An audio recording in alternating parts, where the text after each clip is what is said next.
ibya rusange bigashira. Isabato igiye kuba impamvu yo kurenganywa kwa benshi, igiye kuba umunzani w'abizera n'abatizera.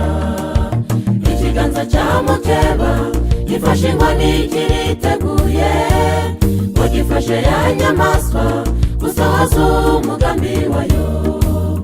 Ese niba kuruhuka isabato uri mu nzu yawe bikunanira, uzabasha kuyiruhukira mu buvumo?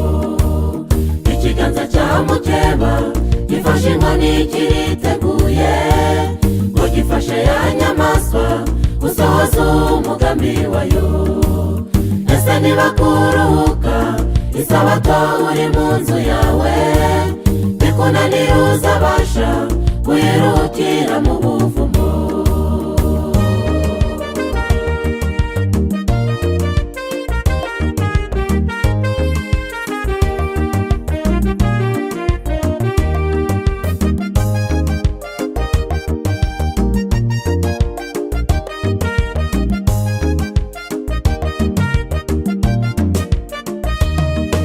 Isabato turirimba tunabwira bose kuruhuka, ni n'umunsi w'umugisha wajejwe n'umuremyi wacu.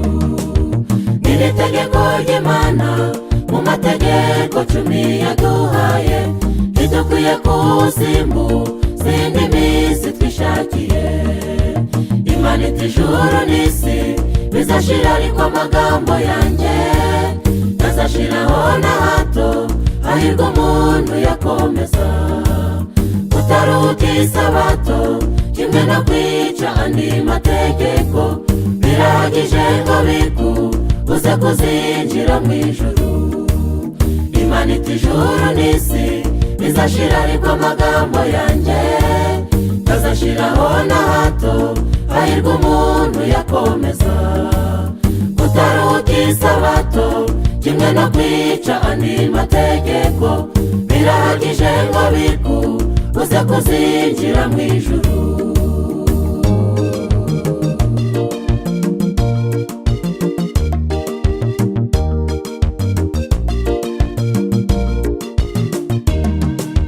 Ni byiza kuyiruhuka, ndavuga kuruhuka isabato, kuko n'Uwiteka Imana nawe yarayiruhutse. Ariko ntacyo byakumarira kuba umukristo ku isabato gusa, mu gihe bagenzi bawe nawe wabasha guhembura. Hari benshi bayobejwe bataruhuka umunsi w'isabato, barabazwa ngo byamara iki kwihuta kandi wayobye. Hari n'abayiruhuka yabereye ikigirwamana. Ukuri kuri abo bose nuko bakomeza amategeko. Hari benshi bayobejwe bataruhuka umunsi w'isabato, barabazwa ngo byamara iki kwihuta kandi wayobye. Hari n'abayiruhuka yabereye ikigirwamana. Ukuri kuri abo bose nuko bakomeza amategeko.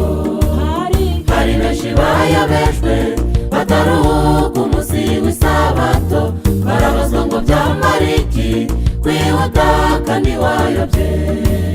Hari n'abayiruhuka yabereye ikigirwamana.